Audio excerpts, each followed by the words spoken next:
2025 সালের 20 জানুয়ারি মার্কিন প্রেসিডেন্ট হিসেবে শপথ গ্রহণের পরই চমক দেখিয়েছেন ডোনাল্ড ট্রাম্প। 200টি নির্বাহী আদেশের ঘোষণা দিয়েছেন তিনি। এর মধ্যে অন্যতম অভিবাসন বিতরণ কর্মসূচি।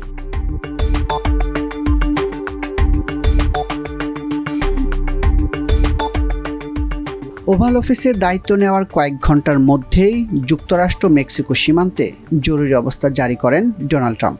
এছাড়া জন্মসূত্রে মার্কিন নাগরিকত্বের নীতি পরিবর্তন সংক্রান্ত একটি আদেশে সই করেন।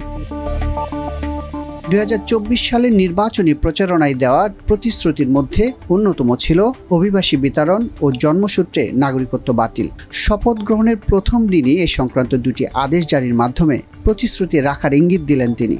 যদিও এই পরিকল্পনা বাস্তবায়নে ট্রাম্প কঠিন চ্যালেঞ্জের মুখে পড়বেন বলে মনে করেন বিশ্লেষকরা। তবে অতীত অভিজ্ঞতা বলছে 2017 থেকে 2020 সাল পর্যন্ত প্রেসিডেন্ট হিসেবে নিজের পরিকল্পনা বাস্তবায়নে বেশ সফল ছিলেন ট্রাম্প।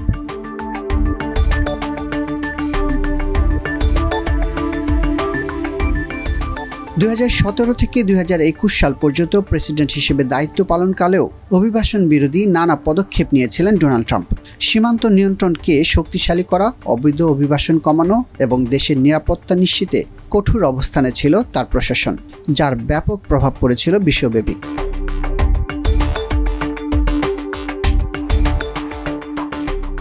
প্রথম দফায় প্রেসিডেন্ট থাকা অবস্থায় অবৈধ অভিবাসন ঠেকানো, মাদক পাচার ও অপরাধ নিয়ন্ত্রণে মেক্সিকো সীমান্তে দেওয়াল নির্মাণে জোর দিয়েছিলেন ট্রাম্প প্রশাসন। অবৈধ অভিবাসীদের নিজ দেশে ফেরত পাঠাতে কঠোর পদক্ষেপ নিয়েছিলেন Trump. Iran, Iraq, Sudan, Somalia, Syria, Libya ও ইয়েমেন থেকে অভিবাসী প্রবেশে নিষেধাজ্ঞা আরোপ করেছিলেন। অবৈধভাবে প্রবেশের পরও শিশুদের নিয়মিত যুক্তরাষ্ট্রে থাকার অনুমতি দেওয়া deferred action of childhood arrivals কার্যক্রম বাতিল করতে চেয়েছিলেন ট্রাম্প।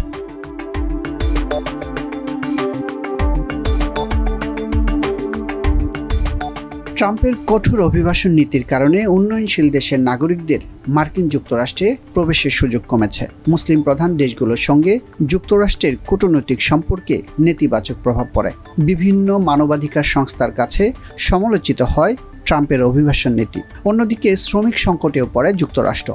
আর ট্রাম্পের অভিবাসন বিরোধী পদক্ষেপের ফলে অভিবাসীর চাপ বাড়ে ইউরোপের দেশগুলোতে।